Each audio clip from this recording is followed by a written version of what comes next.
I would like to introduce our next speaker. We've looked at theoretical frameworks and seen how ideas influence the creation of individual buildings. We're going to conclude this afternoon with two presentations by looking at the built environment in another way through the existing buildings that constitute Chicago's architectural legacy in its most direct physical form, and yet which we are constantly adapting to suit our changing needs and demands. This is the central problem of preservation. In a city like Chicago, we are, by and large, adding to an already built environment, already built urban environment. The same centralizing forces that built and rebuilt the loop are still at work, which means that construction of new buildings often also means demolition of old ones. How can we ensure that through this inevitable and organic process, the architecture of Chicago retains its sense of place? Or, on a smaller scale, that necessary alterations to individual buildings preserve their original character? These are the questions we will consider during our last sessions this afternoon. Our next speaker is John Vinci, an architect who is deeply engaged with all these questions in direct ways, having worked with buildings and spaces by Louis Sullivan, Daniel Burnham, and John Wilburn Root, Frank Lloyd Wright, Mies van der Rohe, and Howard Van Doren Shaw. The Chicago landmarks where John has worked include the Art Institute, the Tribune Tower, and the building we're in today, the University Club. As a result, he is particularly qualified to discuss what it takes to keep these buildings alive. What it takes to keep these buildings a living part of the Chicago tradition. Of course, John is also a designer in his own right and a founding partner with Philip Hemp of Vinci Hemp Architects, designers of private houses, the Arts Club of Chicago, renovations and additions to the historic Crabtree Farm in Lake Bluff, and many exhibition installations for the Art Institute of Chicago and other museums. John is also a teacher and scholar, a student of the landscape architect and designer Alfred Caldwell at the Illinois Institute of Architecture. He has subsequently taught the history of 19th and 20th century architecture at the institution and at Roosevelt University, where he is the author of The Complete Architecture of Adler and Sullivan. I don't think John will mind if I also mention that he's a wonderful dance partner. Please welcome John Vinci. First slide, very familiar to everyone. But I happen to be the first class in Crown Hall, and that was 1955, not 56. Any case, it was a time when Hilbersheimer was still teaching, Walter Pater-Hans was my teacher, and Mies was in the graduate school, and it was a very fertile time at IIT and a wonderful building to be in. This is Alfred Caldwell, who was the greatest influence in my life in teaching. He not only taught us how to build, but he taught us the philosophy of architecture, and he gave the history lectures, which were imbued with poetry and beauty and tragedy, especially in the life of Louis Sullivan. The auditorium building at that time was standing, but it was completely unrestored, and inside it was covered with layers and layers of paint, and it was very institutional, and nothing had been done, with the exception of this little jewel that was restored in about 1958 by Crombie Taylor. It was only a partial restoration, but Crombie Taylor, along with B. Spachner and Rudolph Gans, took this room, which was once a Masonic, and in its last iteration, it was a Masonic hall, and Crombie discovered these stencils and the coloration of the room, and he restored these little parts, in fact, one bay like this with real gold leaf. And it suddenly brought a new life to Louis Sullivan. We knew of Louis Sullivan's buildings like Carson Peary Scott and some of the other buildings which are gone, especially the Garrick and Stock Exchange. But we didn't know the depth of the richness of the interiors. And here's a detail of that stencil. And one thing that was apparent in the early days of restoration, you remember there were no schools like Columbia University teaching restoration, but people like Crombie Taylor didn't understand wood finishes or textures, and this room had been highly varnished with Michigan birch, and you could see the vibrant finish of the birch, and of course that got lost in contemporary taste, where things were made, oil finishes were the finishes of choice. And in this, I mean, this is what Gons looked like in 1891, and it is now, by the way, almost all restored, and including by myself and later by Larry Booth's office, and the chandeliers are now in place. It's worth going to look at. I then, my first job in graduating in 1960 was working in the Inland Steel building for Skidmore, Owings & Merrill, and lasting only about 6 months, when during that time, the Garrick Theater was announced to be torn down.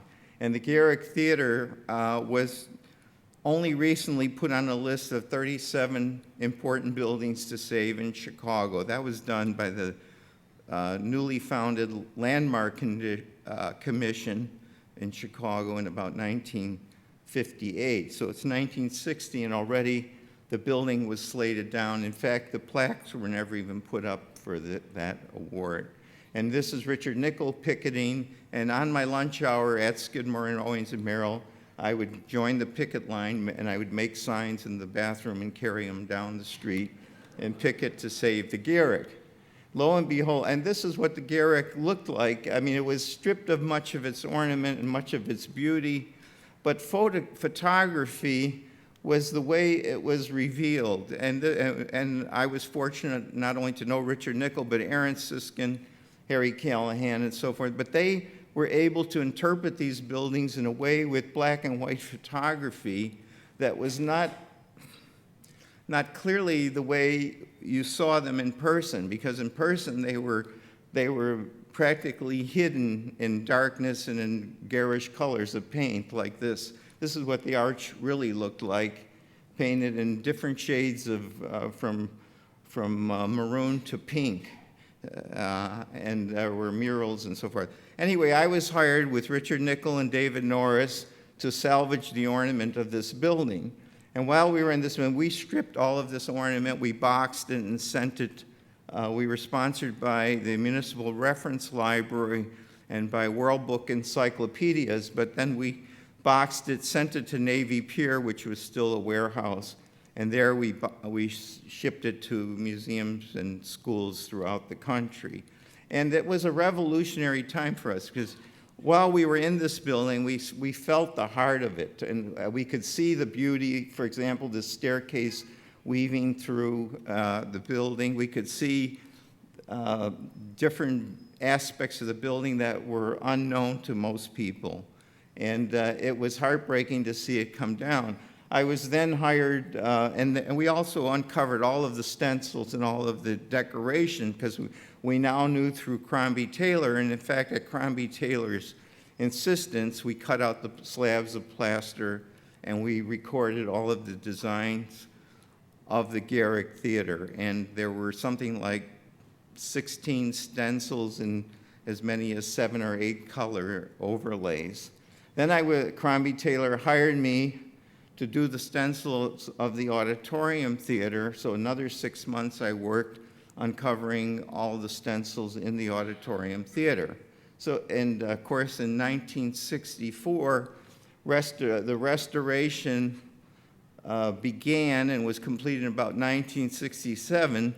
by Harry Weiss, but it was little known that before that, Crombie Taylor had contacted Skidmore, Owings, and Merrill to do the restoration, and they came up with a budget of $3.5 million because they really were looking at the building in a permanent way. For example, they were going to pull out the wood floors and make them fireproof concrete and then put wood on top of them. But they were doing things that would have radically perhaps ruined the acoustics of the building. Harry Weiss came along and said, I could do it for $1 million or $1.5 million.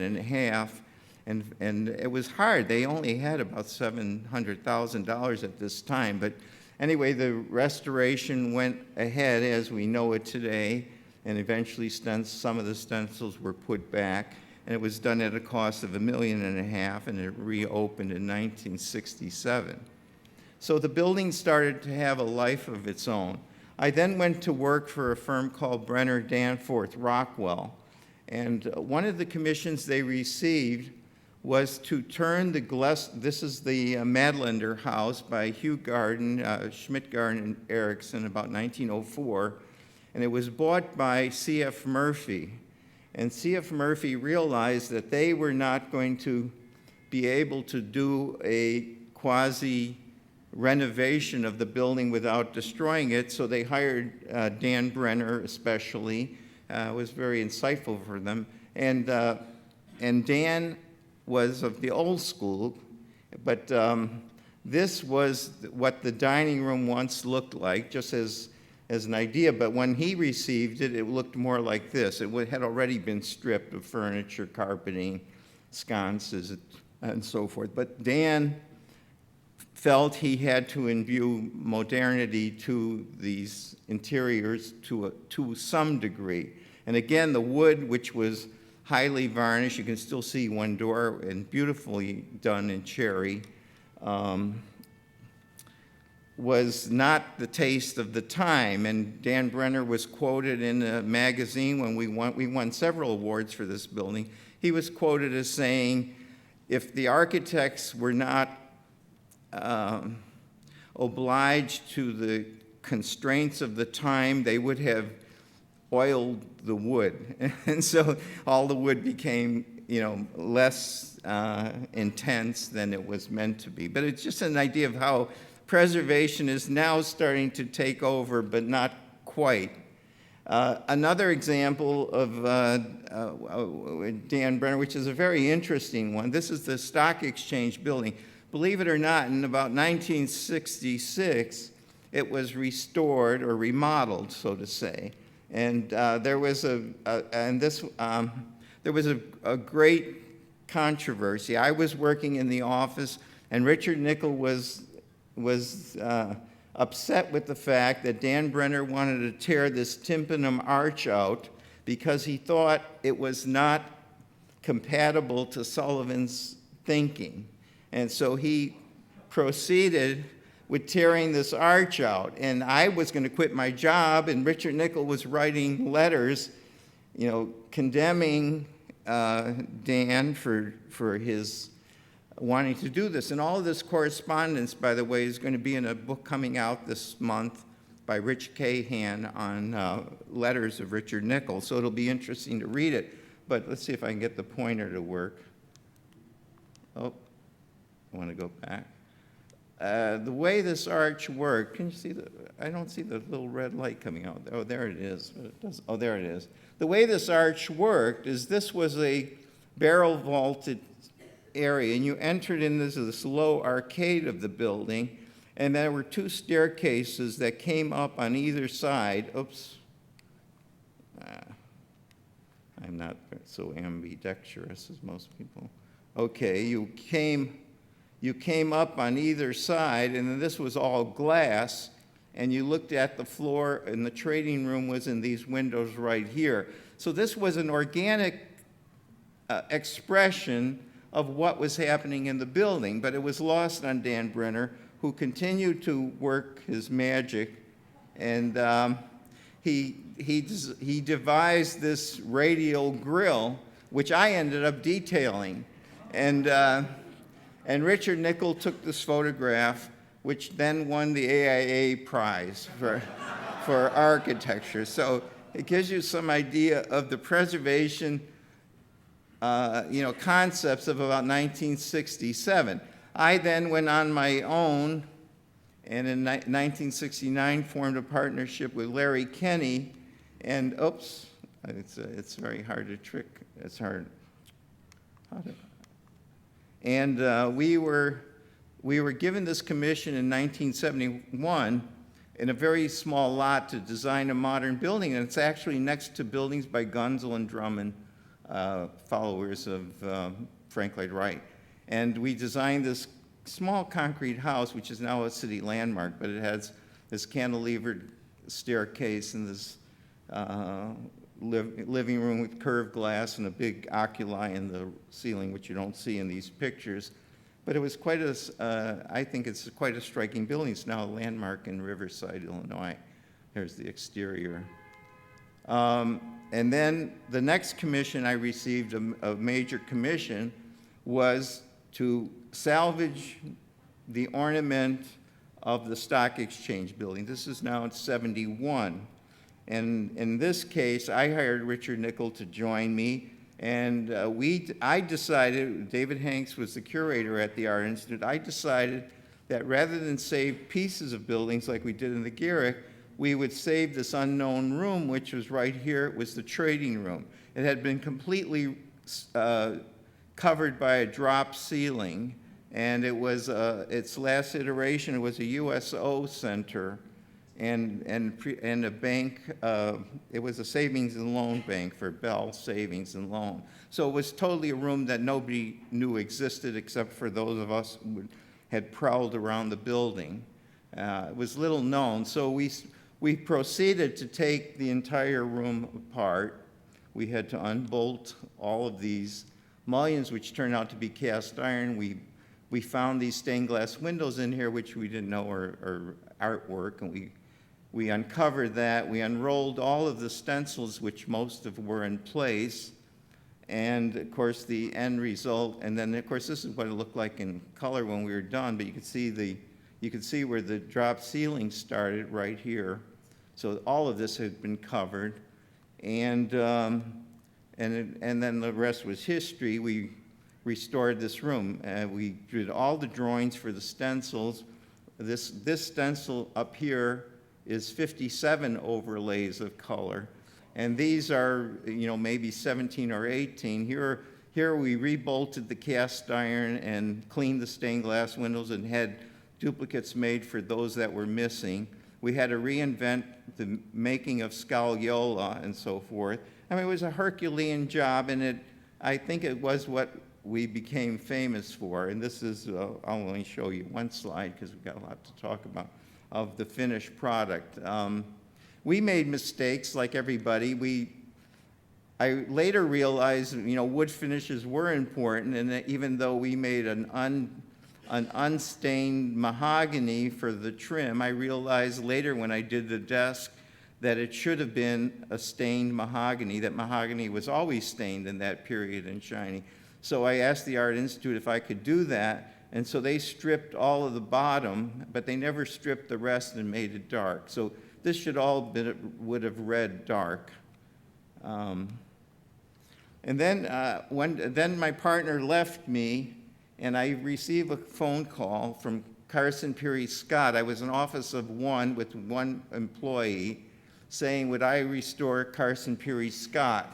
And never asked anything. In those days, they didn't ask me to, interview or anything. I said, sure, and I went there, and they had, covered over this lobby with formica and with a little French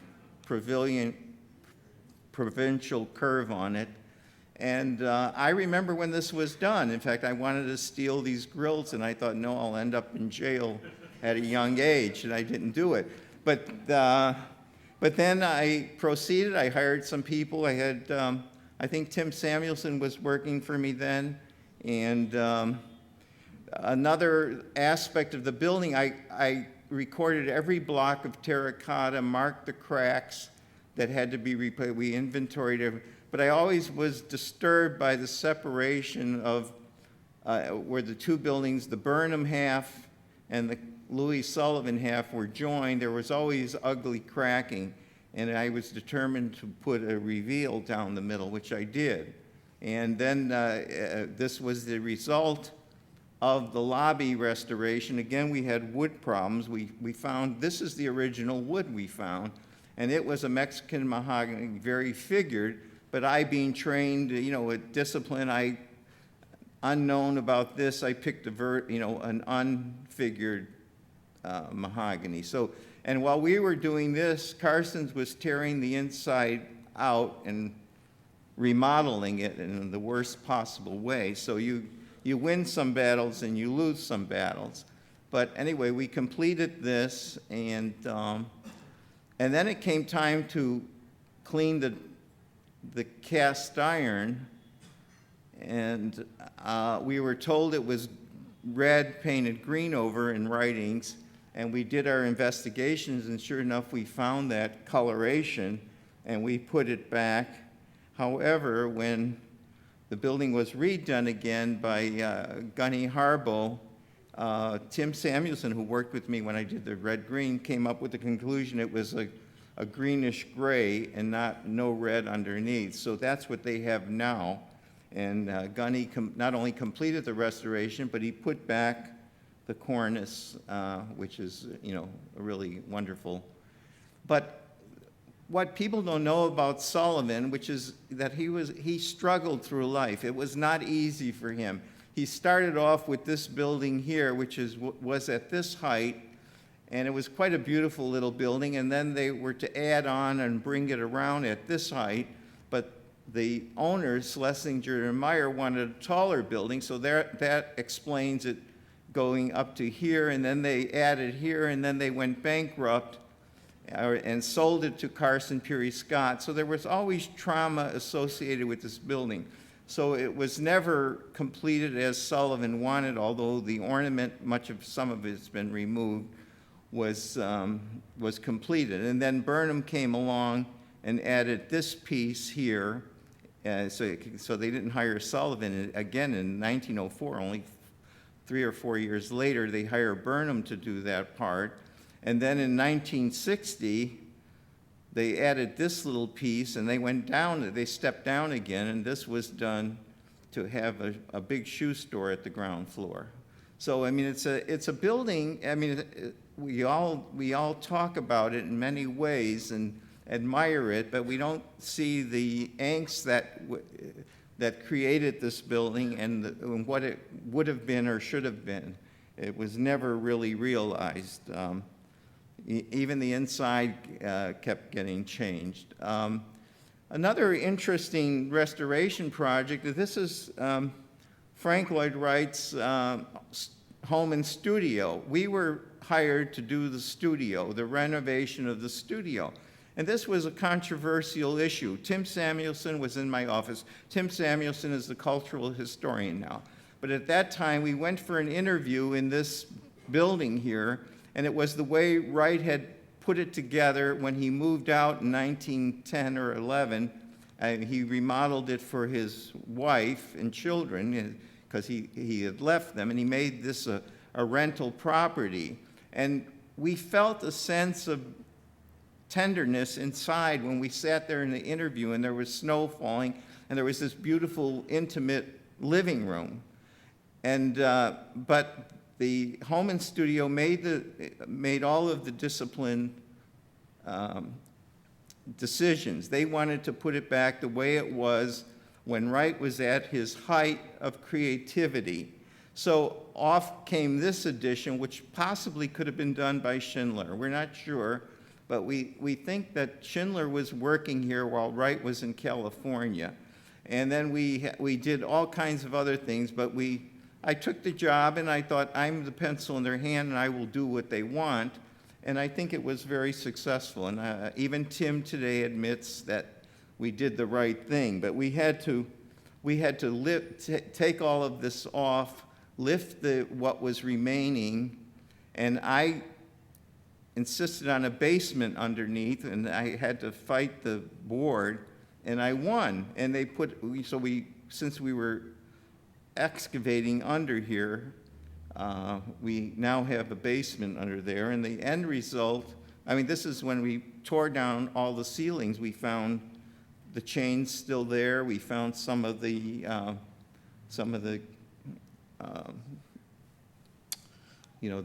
this dome.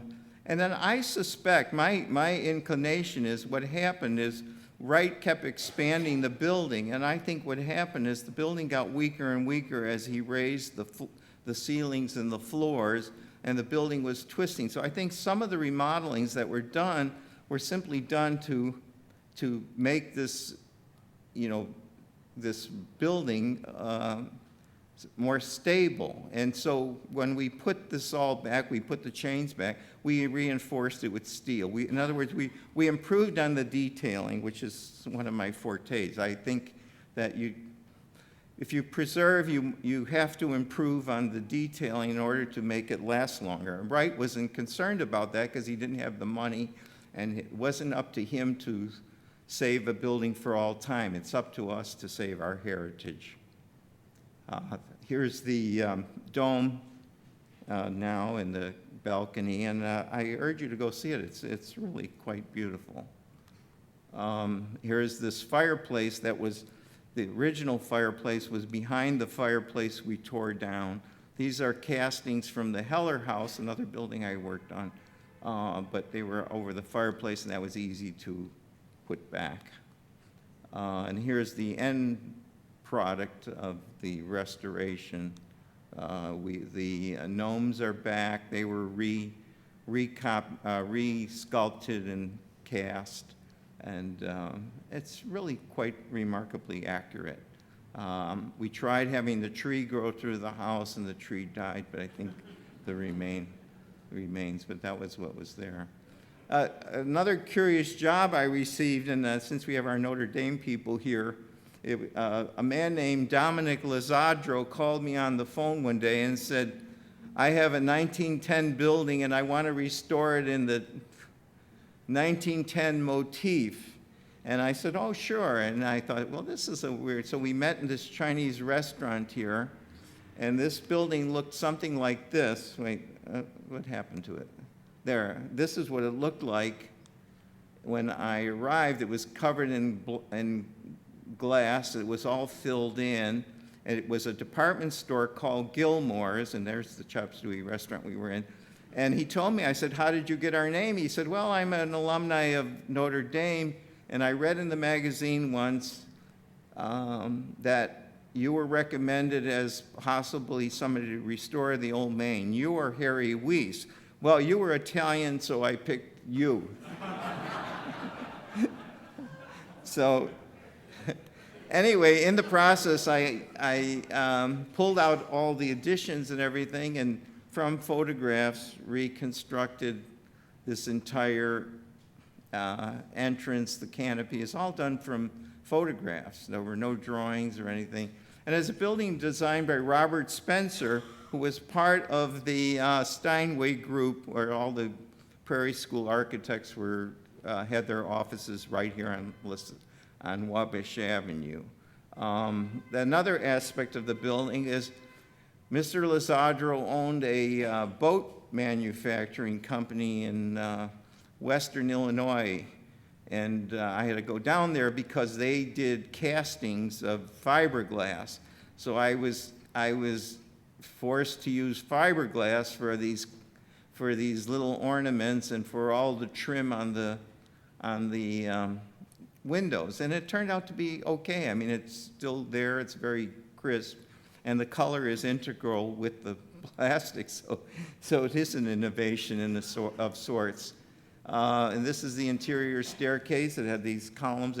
There was a piece of this left, and I carried it all the way down to the ground floor. And I'm jumping to the Arts Club of Chicago. This was Mies van der Rohe's famous staircase, and this was in a speculative building, and the Arts Club went from this building from 1950 into this wing here, which has a kind of Georgian facade. So the Arts Club actually continued into that building. But Mies designed this ingenious staircase in what is basically a storefront. The space is maybe 24 feet by 24 feet.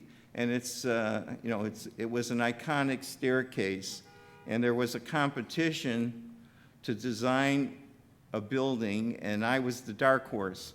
There were 46 Chicagoans that were considered, and through a long, embarrassing process, I won, and I made the decision to save the staircase. The building was coming down, and this is the staircase in the state when we received the job. The steel was starting to get bent and rusted and so forth. Well, when the decision was finally made, we went in there, removed all of the steel, and moved it to the new building, which I designed. And the building is based on the materials of the Arts Club, but it's put in a very simple box, so to say, with this element pulled out for the vertical windows, and this element, which is the dining room, and the staircase is in there. But the colors of the white, for example, the white fence and the white, which is no longer white, and the windows were taken from the idea that Mies had used white steel for the staircase. When you go inside, you see the staircase here, and there were very interesting ideas on why I placed it here. If it had been put in the front, you would walk into the staircase and go to the second floor and miss the galleries. And furthermore, if you were in a wheelchair or couldn't walk up the stairs, you would have to go in another door. So I wanted the experience to be the same, where everybody came in the same door. To this side, there's an elevator, and here is the Mies staircase. And when you come to the top of the elevator, you're both in the same place. So that was kind of the design concept. And this also afforded you the opportunity to walk through the galleries and see the art, which was the point of the building. Also, I placed the skylight here, which is exactly where the windows were in the old building, and that was so that the staircase would never be just artificially lighted. The light is coming from here and here, so there's a sense of daylight on the staircase.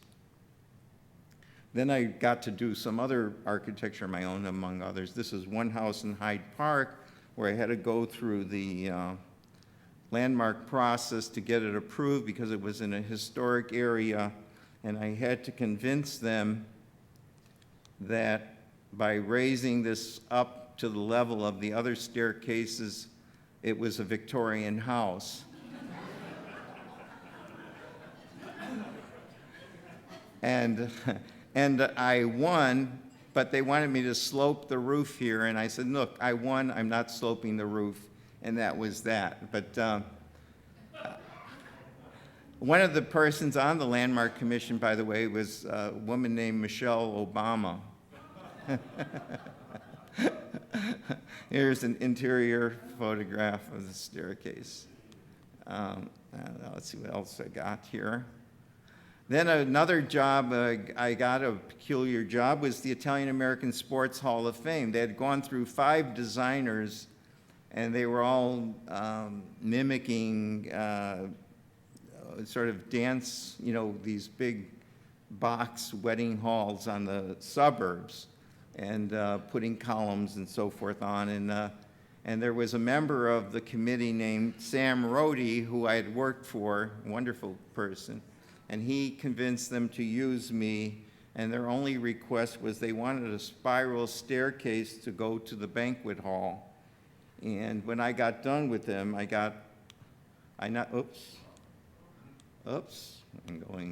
going wrong way. Oh, you get to see the pictures. When I got done with them, I got a ground floor, an exhibition hall, a dining hall, and a terrace for small dining. So it turned out to be a major, major undertaking. This setback area is the spiral staircase. This setback area is the elevator. And of course, there's the Chicago window, which was the best solution for the problem. But anyway, here is the spiral staircase. And then I convinced them to sell these stones for $10,000, and they can put their name on. So if you go in there, you'll see names like the Sinatra family. Anyway, it still failed. I don't know who owns the building now, but the Hall of Fame is still there. Anyway, this is the staircase. Another commission that I'm very, very fond of. This is a Frank Lloyd Wright house in Glencoe on the ravine there, right on Sheridan Road. And it was built by the Glassner family, and I believe she was a reporter for the Tribune.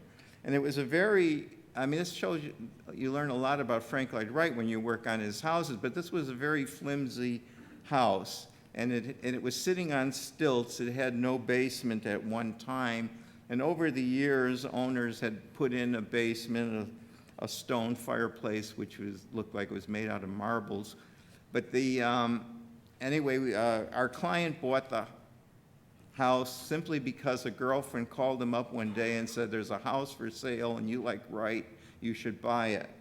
And he bought it, and he hired us. And we found all kinds of things out about this house. I mean, first of all, we had to hire an engineer to remove the tie rods that were always spanning here to hold this together. And we found that the roof was made out of simple asphalt shingles, not like everybody thinks thatch and so forth. So it was a very modest house, and it's true of a lot of Wright's houses. The clients came to Frank Lloyd Wright because they wanted an American architecture, and they wanted a building, you know, that had some ideals, and they had to pay for an architect rather than get the plans from Craftsman magazine or from the Sears Roebuck. So it was a sacrifice to hire Wright, and so consequently, many of the houses were built at a minimum, cost. This house, for example, had no dining room. It just had a living room and a very simple kitchen and no basement, and it got published, but it had no pretentious furniture, but some beautiful stained glass windows, which you didn't say. Anyway, we carried this to the nth degree and furnished the basement and made it livable. And it's now just a showcase house. Nobody's buying it, or I don't even know it's for sale. And then lastly is this is Crabtree Farm. Crabtree Farm was designed by S.S. Beeman in about 1910, and it was a series of dairy buildings built around this central building, which had a kind of a California Mission Tower and arts and crafts buildings. And my client turned it into perhaps the premier arts and crafts museum in America. And in fact, Kim has done the catalog on this house. I was given several commissions to do here, mainly this bridge. This goes over a ravine, and it spans about 35 feet, and it's just a pathway bridge. And it's about 18 feet high. And then I did this little pavilion, so here's my Mies roots coming through, but I used 3 columns instead of 4. Anyway, it's a little viewing pavilion of the lagoon. And then lastly, he wanted a summer house on the property. And this was an interesting experiment of working with the client and with, he had an artist named Joe Hormuth, and we were putting our heads together. And at this time, the Farnsworth house was threatened to be sold, and John Bryan, who was the client, was raising the money to save the Farnsworth house, and I actually got 2 or 3 clients to chip in money, and the Farnsworth house was bought and saved. And he thought maybe he would like something like a Farnsworth house, and we started with that idea. But then we realized that maybe we should do a building that was in context with the dairy buildings. So, and as I said, is this pointer here? Yeah. Here's the dairy buildings, there's the kind of mission tower. And so we came up with the same shape and form as those buildings to do the house, except I ended up making it a little taller and a little longer because I couldn't fit the plan in. But actually, the plan we did of the Farnsworth-like house is not much different than this house. It was interesting how we took the plan of the flat-roofed house and converted it into this house. The end result was this large living room with bedrooms on either side. It's symmetrical. There are two stainless steel staircases going up to these bedroom suites. And then there's a bunkhouse with more bedrooms and a swimming pool. And this is the house in the evening, early morning. The tower is a conceit of mine, but it's there to kind of balance with this tower. And there's the shape of the house. And there's also a swimming pool here. Landscaping was done by a Belgian designer whose name escapes me right now. He'll come back to me. But these are rills. And that's it. Thank you. Thank you, John, very much for sharing with us how your hands-on preservation experience overlapped and intersected and influenced the new work of your firm. Thank you.